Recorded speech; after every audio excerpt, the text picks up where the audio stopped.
So hello everyone, कैसे हैं आप लोग? उम्मीद है अच्छे होंगे। सो हमने परावर्तन पढ़ लिया था, अपवर्तन पढ़ लिया था, अपवर्तन के नियम पढ़ लिए थे। आज अपवर्तन से रिलेटेड टर्म हम पढ़ने वाले हैं विच इज कॉल्ड अपवर्तनांक। अपवर्तनांक, रिफ्रैक्टिव इंडेक्स ऑफ मीडियम, है ना, रिफ्रैक्टिव इंडेक्स। सो अपवर्तनांक के लिए हमने वहां पर जब सेकेंड लॉ पढ़ा था तो वहां पर एक टर्म आ रही थी which is mu is equal to sine i upon sine r. इसको हम स्नेल का नियम बोलते थे, ठीक है। इसी अनुपात को अपवर्तनांक कहा गया था। जैसे ये सतह है, ये प्रकाश किरण आई, ये अभिलंब सीधा नहीं बना और इधर चली गई। ऊपर कौन सा माध्यम है? सघन। और नीचे कौन सा माध्यम है? विरल। तभी तो दूर हटी है। ये एंगल ऑफ मतलब आपतन कोण और ये अपवर्तन कोण।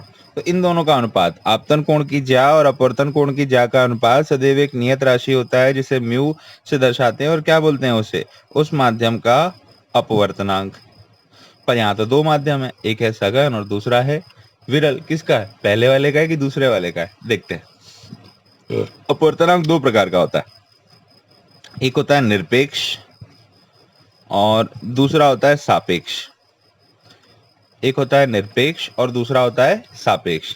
निरपेक्ष हम किसी भी माध्यम के लिए निकाल सकते हैं। किसी भी माध्यम के लिए आप निरपेक्ष अपवर्तनांक निकाल सकते हैं, जरूरी नहीं है कि वहां अपवर्तन हो रहा है या नहीं हो रहा। दूसरा सापेक्ष आप निकालते हैं, सॉरी इसकी इंक खत्म हो गई जो लग रहा था मुझे, हाँ। सापेक्ष आप निकालते हैं किसी भी माध्यम के जोड़े के लिए, किसी माध्यमों के जोड़े के लिए।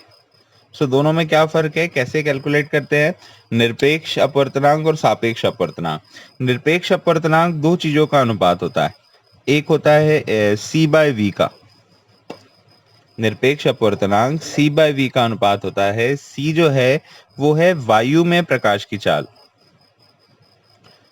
सी जो है वो है वायु में प्रकाश की चाल और वी जो है वो है उस माध्यम में प्रकाश की चाल।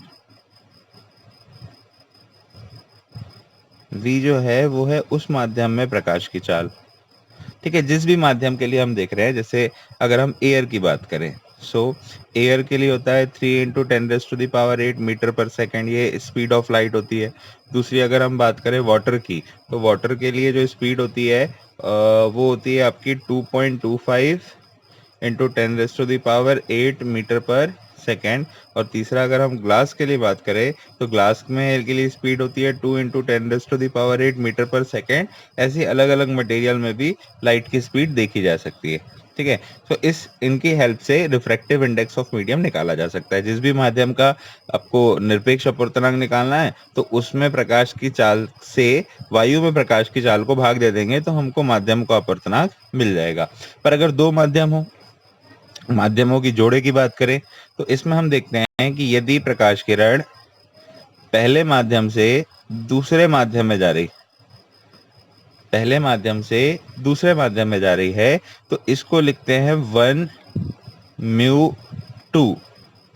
इसको लिखते हैं 1μ2 और ये अनुपात होता है v1/v2 का। ये अनुपात होता है v1/v2 का। माध्यम एक से प्रकाश किरण माध्यम में दो में जा रही है, सघन से विरल में जा रही है, तो 1μ2 सघन से विरल। सघन को इंग्लिश में डेंसर बोलते हैं और विरल को रेरर बोलते हैं, मतलब d/r। डी से आर में जा रही है, डेंसर टू रेयर, रेरर। सो 1μ2 को कैसे डिनोट करते हैं? v1/v2। v1 होगा पहले माध्यम में प्रकाश की चाल और v2 होगी दूसरे माध्यम में प्रकाश की चाल, ठीक है। अब ये अपवर्तनांक किसका है? पहले का है कि दूसरे का है? ये अपवर्तनांक है दूसरे का। तो इसको पढ़ते हैं ऐसा कि पहले माध्यम के सापेक्ष, पहले माध्यम के सापेक्ष दूसरे माध्यम का अपवर्तनांक, पहले माध्यम के सापेक्ष दूसरे माध्यम का अपवर्तनांक।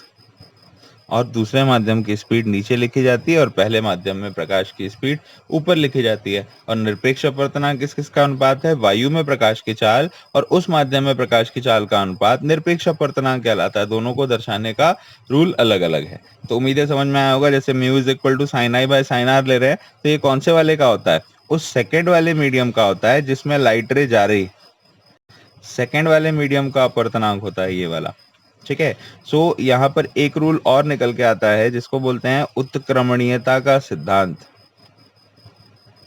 Law of reversibility, principle of reversibility, उत्क्रमणीयता का सिद्धांत। ये रूल क्या कहता है? बहुत छोटा सा है कि 1μ2 इज इक्वल टू 1/2μ1। मतलब पहले माध्यम के सापेक्ष दूसरे माध्यम का अपवर्तनांक दूसरे माध्यम के सापेक्ष पहले माध्यम के अपवर्तनांक का व्युत्क्रम होता है, उल्टा होता है। तो आप चाहो तो सिंपली प्रूफ कर सकते हो इसको, तो कोई दिक्कत ही नहीं आएगी। 1μ2 क्या होगा? v1/v2। और अगर आप दूसरी टर्म देखें तो दूसरी टर्म है 1/2μ1। दैट मीन्स 1 जैसे 1μ2 v1/v2 है तो 2μ1 क्या होगा?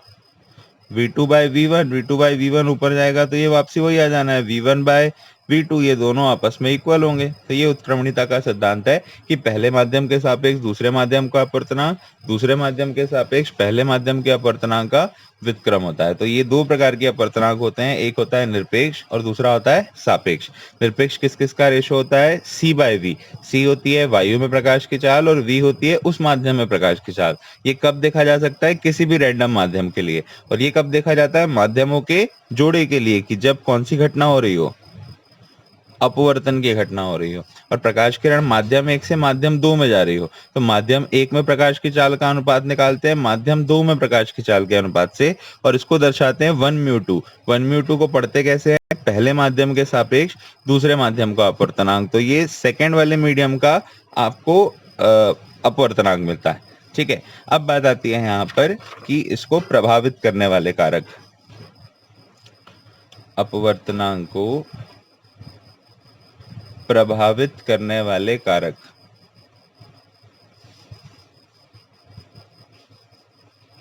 है ना, इनके ऊपर बात कर लेते हैं। तो सबसे पहला जो कारक है वो है माध्यम में प्रकाश की चाल।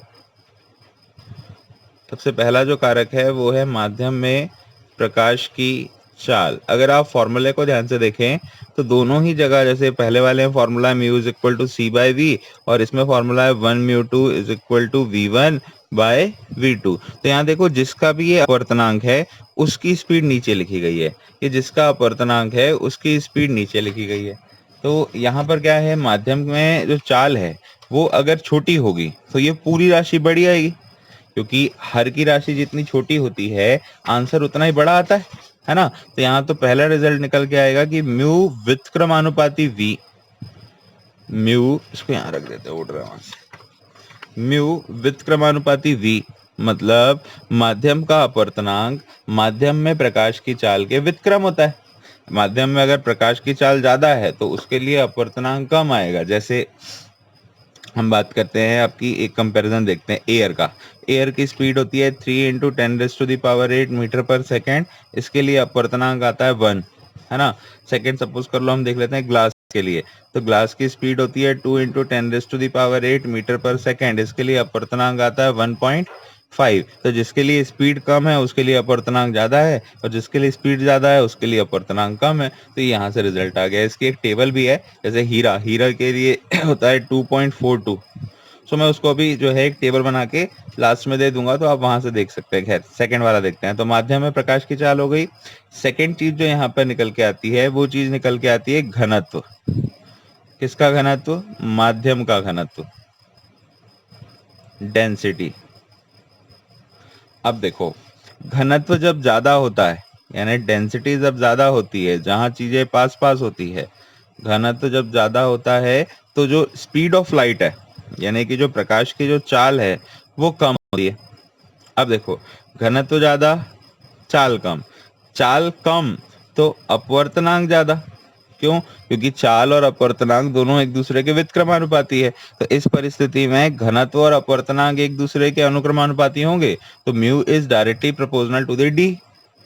डी जहां पर होगा घनत्व, जिस माध्यम का घनत्व ज्यादा है उसके लिए अपवर्तनांक ज्यादा आएगा।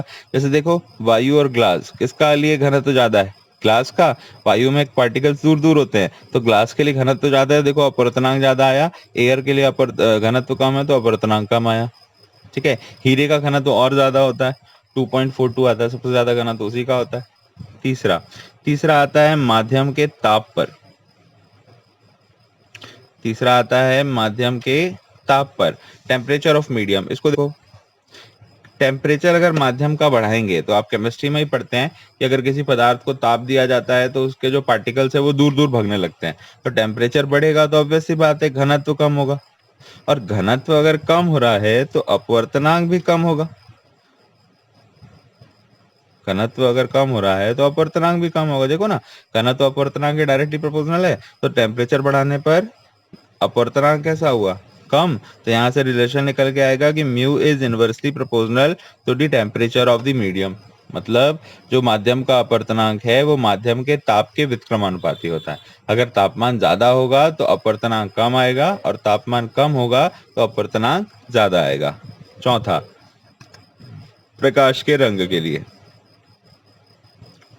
जो प्रकाश वहां पर आपतित हो रहा है, तो आपने ये पढ़ा होगा बे जा नी पी ना ला। तो बैगनी रंग के लिए अपवर्तनांक का मान सबसे ज्यादा होता है। बैगनी रंग के लिए अपवर्तनांक का मान सबसे ज्यादा होता है, जबकि लाल रंग के लिए अपवर्तनांक का मान सबसे कम होता है। ठीक है, तो ये यहाँ पर 4 इसकी डिपेंडेंसी हुई जिसको हमने देखा। 2 इसके टाइप हुए जिसके ऊपर हमने बात की, और आपको एक टेबल भी मिलेगी, देखते हैं अगर बना पाए समय रहा तो उसको लास्ट में एडजस्ट कर लेंगे। तो आप देख सकते हैं किसके लिए कितना होता है और उसको नोट डाउन करके याद कर सकते हैं ना। तो अपवर्तनांक को आप कई तरीकों से परिभाषित कर सकते हैं। स्नेल के नियम से ही परिभाषित कर सकते हैं कि आपतन कोण की ज्या और अपवर्तन कोण की ज्या का अनुपात सदैव एक निश्चित राशि होता है, जिसे माध्यम का अपवर्तनांक कहते हैं और म्यू से दर्शाते हैं। जैसे पहले माध्यम से दूसरे माध्यम में जा रहा है तो उसको लिखते हैं 1 म्यू 2, और पढ़ते हैं पहले माध्यम के सापेक्ष दूसरे माध्यम का अपवर्तनांक।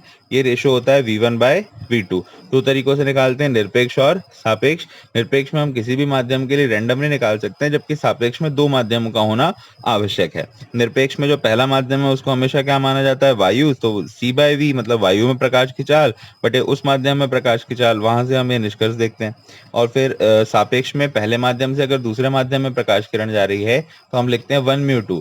इसका रिलेशन आता है V1/V2, मतलब पहले माध्यम में प्रकाश की चाल का अनुपात दूसरे माध्यम में प्रकाश की चाल के साथ। इसको कैसे पढ़ते हैं? पहले माध्यम के सापेक्ष दूसरे माध्यम का अपवर्तनांक। यहीं से उत्क्रमणिता का सिद्धांत भी देखे और प्रभावित करने वाले कारक। ठीक है, तो आप पढ़ेंगे इसको।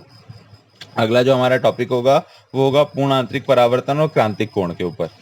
ठीक है, चलिए मिलते हैं कल नेक्स्ट लेक्चर में। Till then bye.